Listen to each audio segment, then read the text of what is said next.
ஆண்டவராகிய இயேசு கிறிஸ்துவின் நாமத்துக்கு மகிமையாய் இந்த இடத்தில் வருவதற்கு ஆண்டவர் அனுக்கிரகம் பாராட்டினதற்காக ஆண்டவருக்கு நான் நன்றி செலுத்துகிறேன். அருமையான சகோதரி அவர்களை பார்க்கவும் அவர்களோடு பேசவும் ஆண்டவர் அனுக்கிரகம் செய்தார். ஆண்டவருடைய நாமத்துக்கு மகிமையாய் எந்த தேசத்தில் வாசம் பண்ணு, நான் உன்னோடு இருந்து உன்னை ஆசீர்வதிப்பேன் என்று ஆண்டவருடைய வார்த்தை சொல்லுகிறது. இந்த தேசத்தில் வாசம் பண்ணு, இந்த இடத்தில் வாசம் பண்ணு, நான் உன்னோடு இருந்து உன்னை ஆசீர்வதிப்பேன்.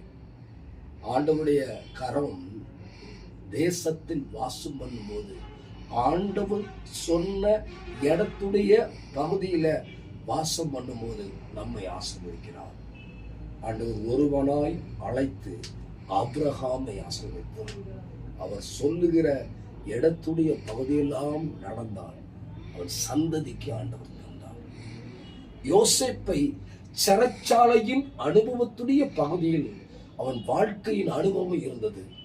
செய்யாத குற்றத்துக்காக அவன் வாழ்க்கையுடைய பகுதியில் மிக முக்கியமான தண்டனை அனுபவித்தவன். ஆனால் ஆண்டவருடைய நாமத்துக்கு மகிமையாய் சிறையில் அவன் மாத்திரம் அல்ல, அவனோடு அழைத்த தகப்பனும் இன்றைக்கு ஆண்டவர் உங்களோடும் இருக்கிறார்.